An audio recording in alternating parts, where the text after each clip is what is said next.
तब आपकी भावनाएं आहत क्यों नहीं हुई? तब आप रोडों पर क्यों नहीं उतरे? तब आपने प्रशासन का घेराव क्यों नहीं किया? तब आपने सरकारों का घेराव क्यों नहीं किया? क्योंकि आप अच्छी तरह से जानते हैं कि वो लोग हिंदू नहीं है, बल्कि आप उनको हिंदू ना समझकर आज भी उनको जाति कि ये सरकार गूंगी बहरी सरकार है, और ये सरकार वो सरकार है जो मनुवादी मानसिकता से लिप्त है। ये वो सरकार है जो आज तक जयपुर के हाई कोर्ट में जो मनु की मूर्ति लगी है उसको हटाने का काम नहीं कर पाई। एक न्यायालय के मंदिर में मनु की मूर्ति लगाना, इसी से आप समझ सकते हैं कि मनु था क्या। आज जिस व्यवस्था को स्थापित करे, जिस व्यवस्था के अनुसार देश को चला रहे, जिस व्यवस्था के अनुसार ये जाति विशेष वर्ग पर एक अत्याचार शोषण कर रहे हैं, साथियों ये उसी मनु की देन है जिस मनु की मूर्ति आज भी जयपुर के हाई कोर्ट में लगी हुई है। काबिज नहीं होगे, आपकी सरकार नहीं होगी, आपके चुने हुए लोग नहीं होंगे, तब तक साथियों लगातार इसी तरह से इंदर मेघवाल जैसे, जितेंद्र मेघवाल जैसे, मनीषा वाल्मीकि जैसे और भी न जाने कितने समाज के बहन बेटे या समाज की योग्यताओं को कुचलने का काम किया जाएगा। और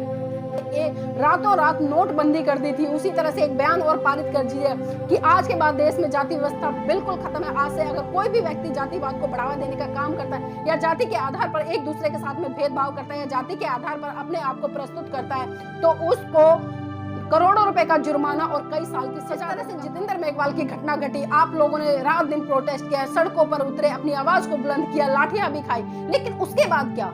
उसके बाद क्या जितेंद्र मेघवाल को न्याय मिल गया जो मिलना चाहिए था? मिल गया? तो संवेदनाएं बिल्कुल मर चुकी हैं, आप लोगों के अंदर जरा सी भी संवेदनाएं नहीं रही। सिर्फ आज भी आप इसलिए मुंह नहीं खोल रहे कि कहीं ना कहीं आपके नीचे से कुर्सी ना खिसक जाए, आपका मंत्रालय न चला जाए, आपका विधायक पद ना चले जाए। अरे शर्म आनी चाहिए। आप लोग जिस समाज का वोट लेकर जिस समाज के प्रतिनिधित्व की बात करते हैं, लेकिन जब उस समाज पर अत्याचार शोषण होता है तो आपके मुंह से एक भी शब्द नहीं निकलता और उस मुंह में आप दही जमा कर बैठ जाते हैं। शर्म है, कोई मुआवजा नहीं चाहिए। अगर दे सकते हैं तो आज आप हमारे बच्चे को जिंदा लौटा दीजिए। क्या वो काम कर सकते हैं? हमारा बच्चा पता नहीं 5 लाख की जगह पता नहीं कितने अरबों खरबों रुपए कमा लेता अगर वो जीवित रहता। अगर आप ये काम कर सकते हैं तो करिए। आज आप उस बच्चे को जीवित करने का काम कीजिए, उस माता पिता के बच्चे को देने का काम कीजिए, ताकि इस बहुजन समाज को एक अच्छा और होनहार बच्चा मिले। क्योंकि हमारे साथ में पहली बार नहीं हुआ, एकलव्य की घटना आप सभी जानते हैं, और जिस तरह से उस मासूम बच्चे की एक वीडियो वायरल हुई, देखकर आंखों में आंसू आ गए। इतना होन हमने जो कुछ भी पाया है अपने संघर्षों से पाया, और हमें पता है कि संघर्ष का फल कैसा होता है। तो इसलिए आपकी जो गीदड़ भरी धमकियां हैं उनसे मैं डरने वाली नहीं हूं। आपको जो करना है कर सकते हैं, आप स्वतंत्र हैं।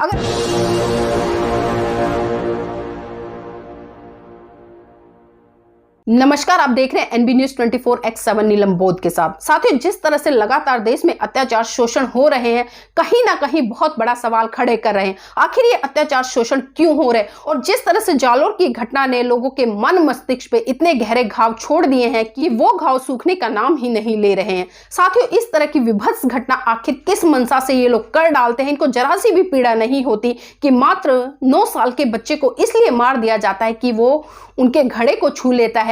और इस तरह की कुंठित जातिवादी मानसिकता के लोग अपने आप को अध्यापक कहने पर गर्व करते हैं। तो शर्म आनी चाहिए ऐसे अध्यापकों को। और साथ ही पहली घटना नहीं, अगर भारत देश का आप आकलन करेंगे और सर्वे निकालेंगे तो कम से कम मैं कहूंगी कि 75% स्कूलों में आज भी दलित बच्चों के साथ में जातीय भेदभाव के कारण उन्हें पानी से वंचित किया जाता है, उनकी अलग ड्रेसें होती है, उनको खाना अलग बर्तनों में दिया जाता है या उनके घर से बर्तन मंगाए जाते हैं। और कुछ लोग तो दलित महिलाओं के द्वारा जो कर्मचारी होती है उनके द्वारा बनाए हुए खाने को भी खाने से मना कर सकते हैं। तो किस तरह की हम आजादी की बात कर रहे हैं या किस तरह से आज हम समानता स्थापित करने की बात कर रहे हैं? साथियों, बहुत बड़ा सवाल है, जरा इस पर गौर कीजिएगा। और जिस तरह से साथियों जालोर की घटना घटी, जालोर की घटना के बाद ही साथियों एक नया प्रकरण निकल कर आया है।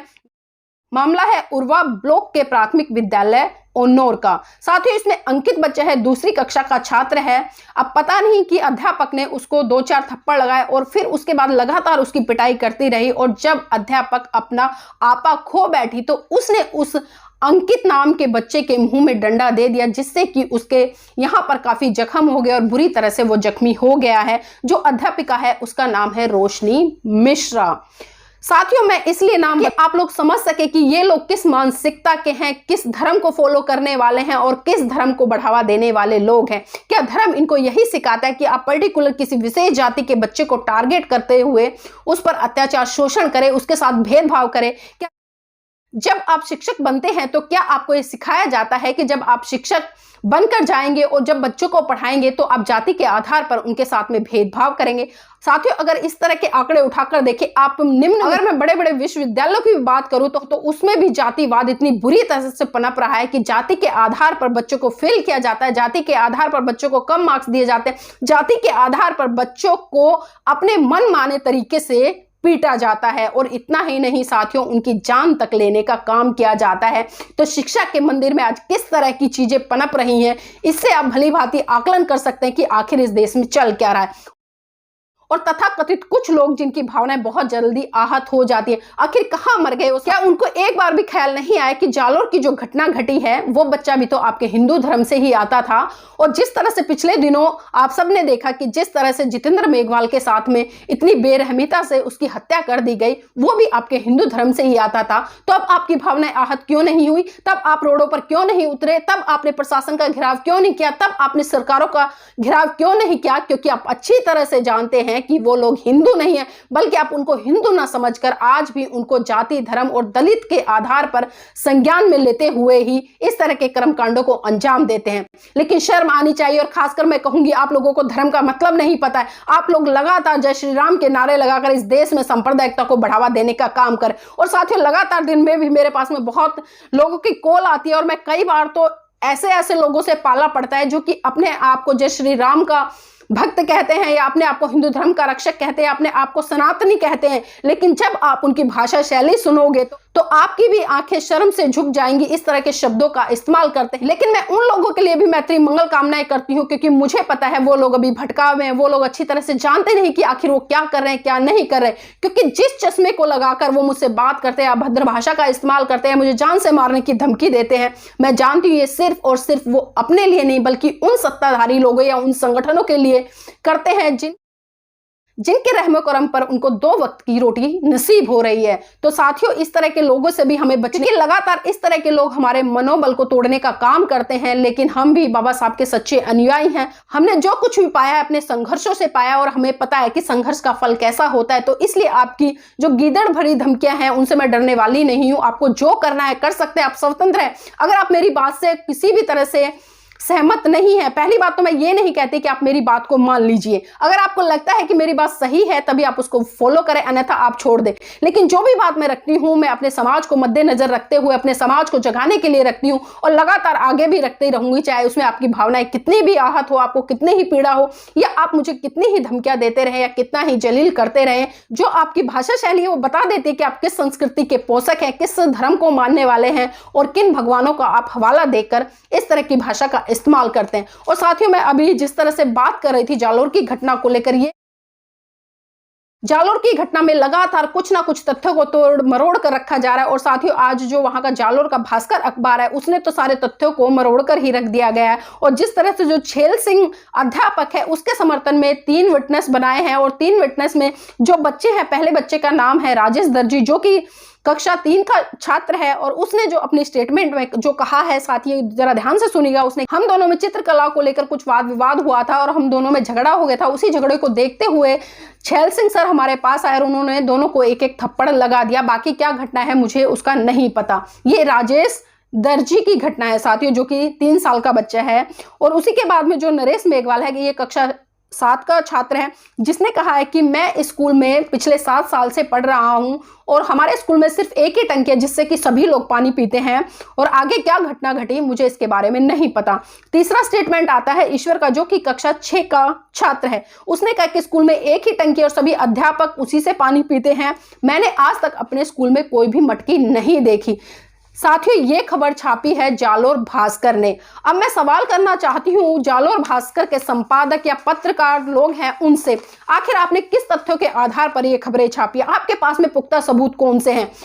अगर आप अपने ही पुख्ता सबूतों को सही बता रहे हैं तो एक बार आज तक के जो पत्रकार हैं, जो वहां पर गए हैं, पूरी टीम गई है, आप एक बार उस खबर को भी देख लीजिएगा। उन्होंने किस तरह से पूरी घटना को संज्ञान में लेते हुए एक एक खबर को बड़ी बारीकी से दर्शाने का काम किया है और जो सच्चाई है उसको वहां पर दिखाया गया। उन्होंने स्कूल के बच्चों के साथ में भी चर्चा की है और स्कूल के बच्चों ने बताया है कि हेडमास्टर ने और स्कूल के अन्य अध्यापकों ने साफ साफ मना किया है, कोई पूछे तो सिर्फ ये बताना कि हमने कुछ नहीं देखा, हम तो खेल में व्यस्त थे और हमारे स्कूल में कोई मटकी नहीं है बल्कि एक टंकी लगी हुई है।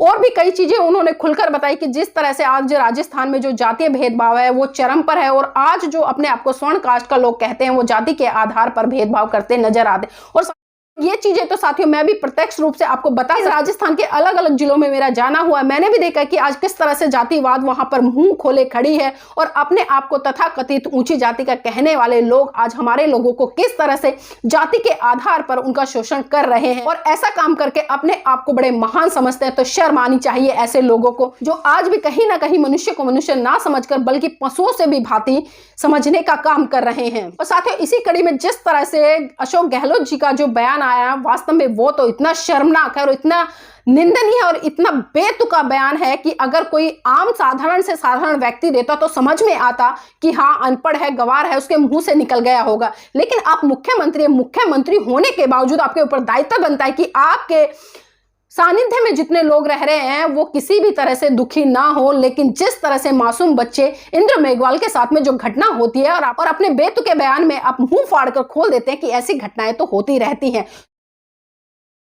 तो अशोक गहलोत जी एक बार ये बताने का कष्ट कीजिए कि अगर इस तरह की घटना आपके परिवार के किसी बच्चे के साथ होती तो क्या तब भी आपके बयान यही होते। और जिस तरह से आपने मुझे शर्म आती है आपकी सोच पर कि आज आप जाति के आधार पर दलित समाज के बच्चों की कीमत को आंकने का काम करते हैं। हमें कोई मुआवजा नहीं चाहिए, अगर दे सकते हैं तो आज आप हमारे बच्चे को जिंदा लौटा दीजिए। क्या वो काम कर सकते हैं? हमारा बच्चा पता नहीं 5 लाख की जगह पता नहीं कितने अरबों खरबों रुपए कमा लेता अगर वो जीवित रहता। अगर आप ये काम कर सकते हैं तो करिए। आज आप उस बच्चे को जीवित करने का काम कीजिए, उस माता पिता के बच्चे को देने का काम कीजिए ताकि इस बहुजन समाज को एक अच्छा और होनहार बच्चा मिले। क्योंकि हमारे साथ में पहली बार नहीं हुआ, एकलव्य की घटना आप सभी जानते हैं और जिस तरह से उस मासूम बच्चे की एक वीडियो वायरल हुई, देखकर आंखों में आंसू आ गए। इतना होनहार बच्चा, नृत्य में इतना परिपूर्ण बच्चा, जिस तथाकथित लोगों ने जाति के आधार पर जान ले ली और आप लोग इस तरह के बेतुके बयान देते हैं। और मैं उन लोगों से भी कहना चाहूंगी जो आज आरक्षण लेकर विधानसभा में या मंत्री बनकर कांग्रेस सरकार में बैठे हैं, धिक्कार है आप जैसे लोगों पर।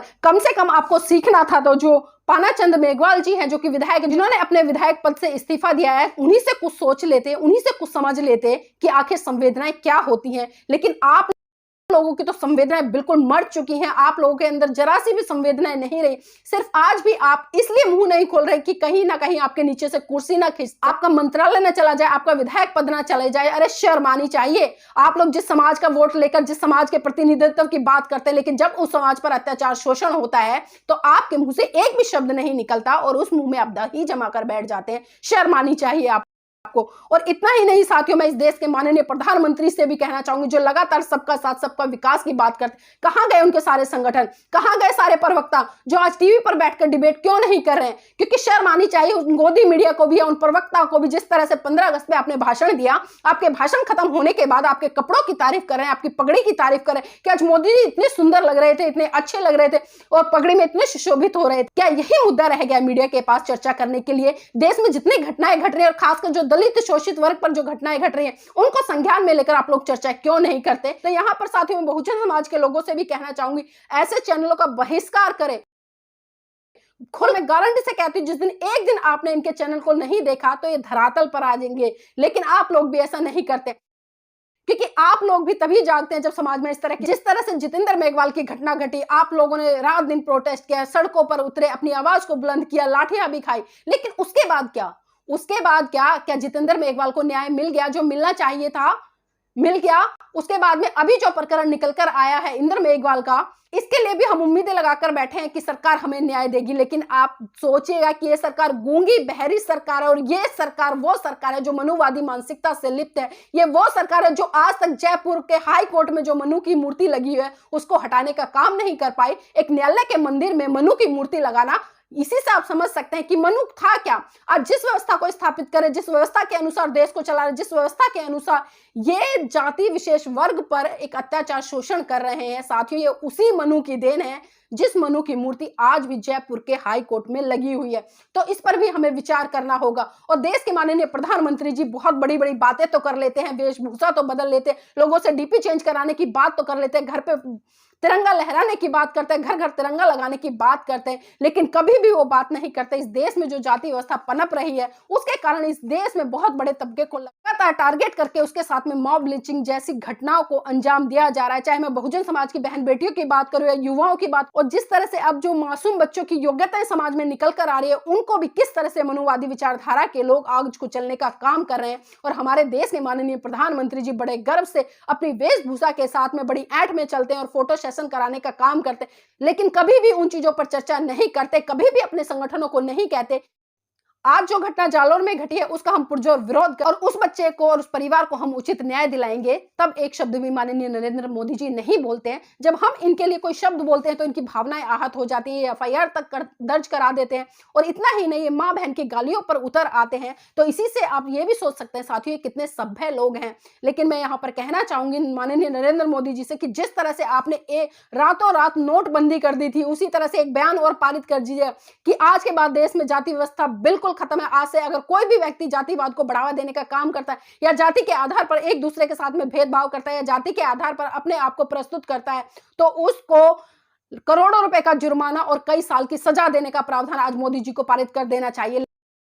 लेकिन मैं अच्छी तरह से जानती हूं आप लोग ये काम, आप जानते हैं कि जब तक इस देश में जाति व्यवस्था बनी रहेगी तब तक आप लोग इस देश पर राज करेंगे। शर्म आती है कि जिस देश में सिर्फ दो ही जातियां मिलती है, एक जानवर और एक मनुष्य, आज आपने मनुष्य को भी इतनी जातियों में बांट कर रख दिया है, बल्कि उपजातियों में बांट कर रख दिया है। और अगर मैं वर्ण व्यवस्था की बात करूं तो धिक्कार है मुझे ऐसे लोगों पर जो तथाकथित लोग अपने आप को उच्च श्रेणी में रखकर या द्वितीय श्रेणी में रखकर या तृतीय श्रेणी में लगकर लगातार उस चौथे वर्ण के साथ में अत्याचार शोषण कर रहे हैं, जो पहले से ही सदियों से दबा कुचला रहा है या सदियों से ही शोषण और अत्याचार सह रहा है। हमने 75वां वर्ष आजादी का मनाया, किस लिए मनाया? हमें अंग्रेजों से आजादी तो मिल गई थी, लेकिन भारत में ही रहने वाले तथाकथित हिंदू धर्म के लोग या जो अपने आप को ब्राह्मणवादी मानसिकता के लोग कहते हैं वो आज भी कहीं ना कहीं आजादी के 75 साल के बाद भी जिस तरह से आजादी से पहले एक विशेष वर्ग पर अत्याचार शोषण हो रहा था, आज भी वो अत्याचार शोषण साथियों बरकरार है। तो यहाँ पर मैं बहुजन समाज के लोगों से भी अपील करूंगी साथियों अपनी ताकत को समझो, अपनी ताकत को समझो, संगठित हो जाओ, संघर्ष करो, क्योंकि संघर्ष हम लगातार सदियों से करते आए हैं। ये कोई नई बात नहीं है, आज पहला संघर्ष नहीं हो रहा है। संघर्ष हमने बहुत बड़े स्तर पर किया, मनीषा वाल्मीकि के केस में भी हमने संघर्ष किया, हाथरस कांड में भी हमने संघर्ष किया, भगाना कांड में भी हमने संघर्ष किया, उन्नाव की बेटी के साथ जब घटना घटी तब भी हमने संघर्ष किया, जितेंद्र मेघवाल के साथ जब घटना घटी तब भी हमने संघर्ष किया, और लगातार तब से लेकर आज तक हम संघर्ष कर रहे हैं और करते रहेंगे। लेकिन इस संघर्ष की ताकत को समझिए साथियों, अपना संघर्ष सही दिशा में कीजिए और संगठित होकर साथियों अपनी सरकार बनाने का काम कीजिए, क्योंकि जब तक आप सत्ता पर काबिज नहीं होंगे, आपकी सरकार नहीं होंगी, आपके चुने हुए लोग नहीं होंगे, तब तक साथियों लगातार इसी तरह से इंद्र मेघवाल जैसे, जितेंद्र मेघवाल जैसे, मनीषा वाल्मीकि जैसे और भी न जाने कितने समाज के बहन बेटे या समाज की योग्यताओं को कुचलने का काम किया जाएगा। और मैं फिर से एक बार साथियों जो गहलोत सरकार है उससे उम्मीद करती हूं कि उस घटना को संज्ञान में लेते हुए उस परिवार को उचित न्याय देने का काम करेंगे, क्योंकि आज आप उनके बेटे को नहीं लौटा सकते, आप उस प्रतिभा को नहीं लौटा सकते, आप उन सपनों को नहीं लौटा सकते जो उस माँ बाप ने देखे थे। लेकिन मैं उम्मीद करती हूँ कि भविष्य में होने वाली इस तरह की घटनाओं को रोकने के लिए आपको कहीं ना कहीं प्रशासनिक रूप से भी एक अनुशासित तरीके से, एक सभ्य तरीके से उसको संचालित करना होगा, क्योंकि आप वहां पर सत्ता में है, आप वहां के मुखिया हैं, तो ये आपका दायित्व बनता है कि एक सभ्य व नैतिक समाज का निर्माण कैसे किया जाए ताकि इस तरह की घटनाओं को रोकने में बहुत बड़े स्तर पर सफलता मिल सके। और मैं फिर से सलाम करना चाहूंगी उन लोगों को जो लगातार इस आंदोलन को मजबूती देने का काम कर रहे हैं किसी भी माध्यम से, और मैं उन लोगों को भी कहना चाहूंगी जो कहीं ना कहीं धर्म जाति का चश्मा लगाकर अपने घरों में आराम से बैठे हैं। तो साथियों इंद्र मेघवाल किसी धर्म जाति का बेटा नहीं था, बल्कि वो इस देश का बेटा था, और देश के बेटे होने के नाते भारत के प्रत्येक व्यक्ति का यह नैतिक दायित्व बनता है कि उसके लिए आंदोलन करे, उसके न्याय के लिए आवाज उठाए, क्योंकि जो घटना आज इंद्र मेघवाल के परिवार के साथ घटी है, इंद्र मेघवाल के साथ घटी है, ऐसा ना हो कि जातिवाद की खाई इतनी गहरी हो जाए कि आज जिस समाज पर आप अत्याचार शोषण कर रहे हो वो भी कहीं ना कहीं बदले की भावना से आपके घर के बच्चों के साथ में इस तरह की घटनाओं को अंजाम दे दे। तो सोचना आपको है साथियों, क्योंकि जब तक आप एक साथ हाथ से हाथ मिलाकर नहीं बढ़ेंगे तब तक इस देश में भाईचारा स्थापित नहीं हो सकता। और मैं सरकारों से भी कहना चाहूंगी कि अपनी राजनीति को चमकाना बंद करें, अपनी इंसानियत का परिचय देते हुए जिस उद्देश्य के लिए उद्देश्य को भलीभूत स्थापित करने का काम करें और लोगों के हितों के लिए काम करें, ना कि धर्म, जाति, क्षेत्र, भाषा के नाम पर लोगों को बांटने का काम करें।